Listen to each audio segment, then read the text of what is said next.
сожалению, лето заканчивается, и скоро нам придется расставаться со своими любимыми бегониями. Я сегодня хочу вам показать свои бегонии и рассказать, с какими из них я попрощаюсь, а какие оставлю себе обязательно. Здесь на полках у меня есть бегонии гибридные, их большинство, и есть клубневые. Гибридными бегониями называю те, которые клубень не образуют и размножаются только черенкованием. Для того, чтобы их себе оставить, нужно или сохранить маточные растения, или сохранить их в виде черенков, передерживать их зимой. Я этим уже занимаюсь несколько лет, но сегодня давайте не об этом, а о том, как выглядят бегонии, и клубневые, и гибридные вот уже осенью, да, и что нужно сделать, чтобы их сохранить в хорошем виде. Смотрите, у меня здесь вот есть гибридные бегонии беликония. Вот эта бегония шардоне беликония. Я ее себе, конечно, оставляю, потому что вот это у меня такое, знаете, из тех, что были не проданы, я уже себе оставила на, так сказать, на развод, на маточное растение обязательно. Потому что если я себе не оставлю, так у меня ничего и не будет. Смотрите, какая прелесть. Я выращиваю их для продажи. У меня в этом году и были черенки европейские, и несколько было своих. И все они были хороши. Эта бегония мне очень нравится тем, что она цветет обильно. Цветки у нее, как видите, очень красивые, махровые такие, такого нежного желтого цвета. Ну, в общем, она всегда как-то поражает воображение наше и, конечно, требует обязательно того, чтобы ее оставить у кого-то в своей коллекции, а у кого-то просто для того, чтобы она радовала нас цветением. Рядом с ней стоит вот такая вот красавица. Она тоже нас поражает, но это бегония клубневая, сорт Illumination из семян. Я выращиваю вот такие на продажу растения. Это то, что было не продано. Поздно она зацвела. Я ее просто пересадила. Продаю в литровых горшочках, но пересадила в большие. Это у меня 2,5 литра. И вот так она себя показывает. Конечно, те, что зацвели раньше, там в мае, в июне, они, наверное, гораздо больше у моих покупателей. Но в принципе и так мы видим с вами, что Illumination очень хороший и неприхотливый сорт для того, чтобы его вот содержать в своих, да, садах, в своих дворах и на подоконнике. Конечно, это бегония ампельная. Вы видите, это чистые ампели. Цветки ее направлены вниз, они вот так свисают. Расцветки бывают различные, и форма цветка, кстати, тоже. Бывают как с круглыми лепестками, так и вот такие вот интересные цветки тоже. Illumination я себе сохраняю в виде клубней. То, что не продалось, ну, у меня их, наверное, 2 штуки осталось, а остальное это выращивание из семян к сезону. То есть я начинаю где-то 25 ноября их проращивать, и к середине мая они уже у меня зацветают. У меня нет таких, знаете, хороших условий для бегонии, чтобы она быстро зацвела. Все-таки бегонии нужно плюс 15 держать и ночью, и днем, а в теплице у меня таких условий нет. Но все равно она неприхотливая, она хороша. И, в принципе, если будете видеть, такой сорт можете вполне себе приобрести. Вот это еще один сорт гибридной бегонии. Вот такой тоже красивый. И, кстати говоря, довольно обильный. Мне он тоже понравился. Я его себе буду оставлять, тем более, что у него такой вот нежный розовый цвет. Видите, он как бы белый, такой с розовинкой, и изнанка розовая у цветка. Ну, красивый, красивый. Это тоже как бы молодое растение, уже себе из черенка оставленное для того, чтобы сделать маточник. И вот этот вот гигант, смотрите-ка, это тоже Illumination. Почему себе оставила? Потому что он неправильно рос. Ну, это для меня неправильно. Еще раз повторюсь, да, у нас у каждого свои предпочтения.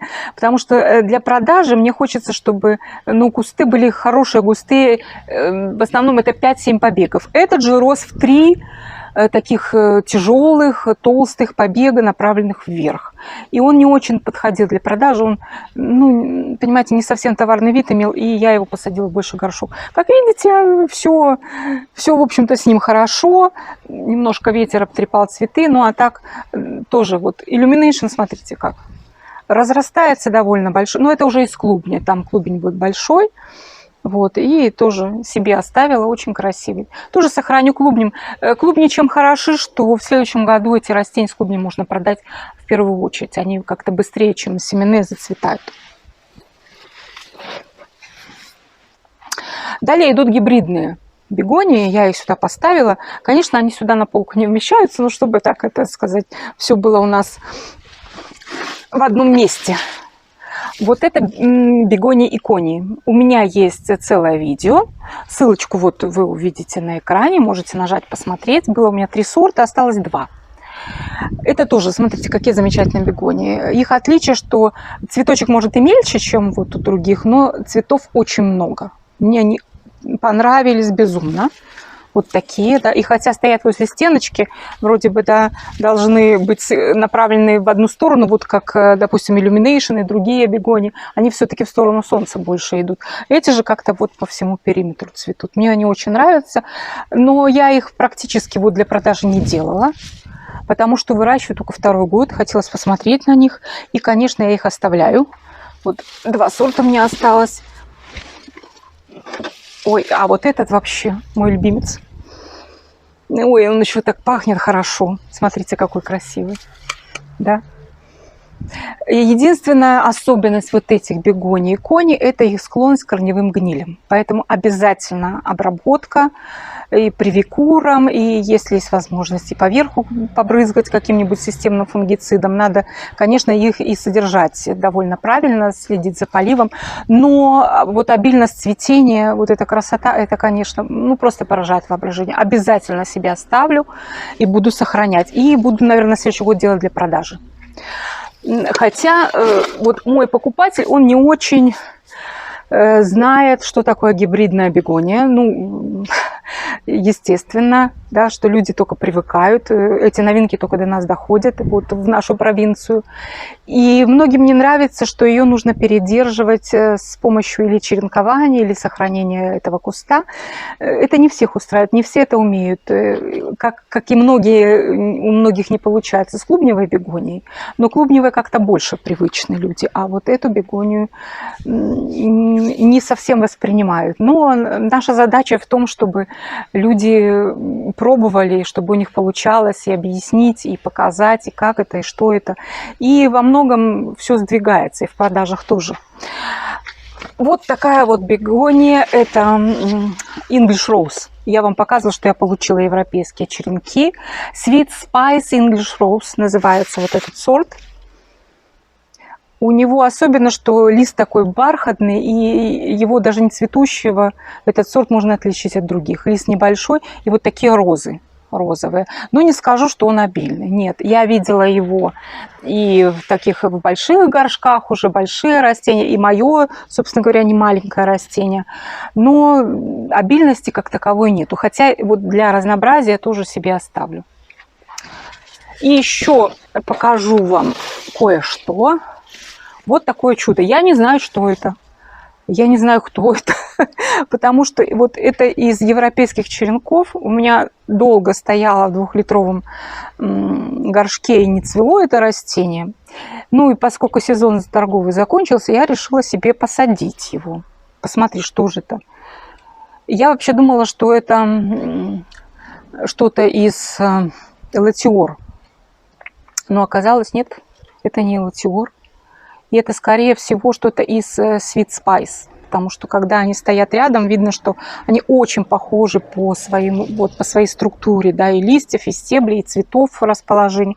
Только вот цветок вот такой оранжевый, очень красивый, яркий. Вообще меня это удивило. Побегов очень много. Не скажу, что цветет обильно, но сам куст выглядит красиво. Поэтому тоже себе оставлю. Хотя не знаю, кто это. Но если вы знаете, подскажите, пожалуйста, в комментариях. Я комментарий обязательно читаю ваш. Ну и, конечно, я оставлю и бегонию боливийскую, тоже моя любимица, я ее всегда себе высаживаю. И есть у меня еще клубневая такая бегония, я не знаю название, моя первая, с которой началась моя, так сказать, любовь и увлечение бегониями. И бегонии очень хорошее такое подспорье для продаж, потому что они позволяют увеличить сезон продаж. но ассортимент, как видите, должен быть хороший. Когда мы говорим о сохранении, да, то с клубневой бегонией более-менее понятно. Если непонятно, то тоже можно вот здесь видео посмотреть, есть у меня на канале. Когда же мы говорим о гибридной бегонии, то тут еще пока нет таких, знаете, твердых правил, как это и что сделать, чтобы сохранить. Во-первых, мы должны определиться, будем ли мы хранить сам маточник, вот этот целый куст с большим горшком, или сделаем несколько черенков для того, чтобы сохранить этот сорт. Я предпочитаю второй способ. Но все-таки для того, чтобы черенкование прошло успешно, а его уже пора начинать, так что заходите на канал, нужно провести обработки обязательно. Вообще всех бегоний лучше провести сейчас обработки, не забыть об этом, хотя бегония нуждается практически в ежемесячной обработке, особенно привикур, когда мы обрабатываем земляной ком от корневых гнилей. Привикур Energy препараты. Может быть, у вас есть какие-то другие, и некоторые используют для этого фундазол. Но у меня вот такой препарат есть, я им пользуюсь.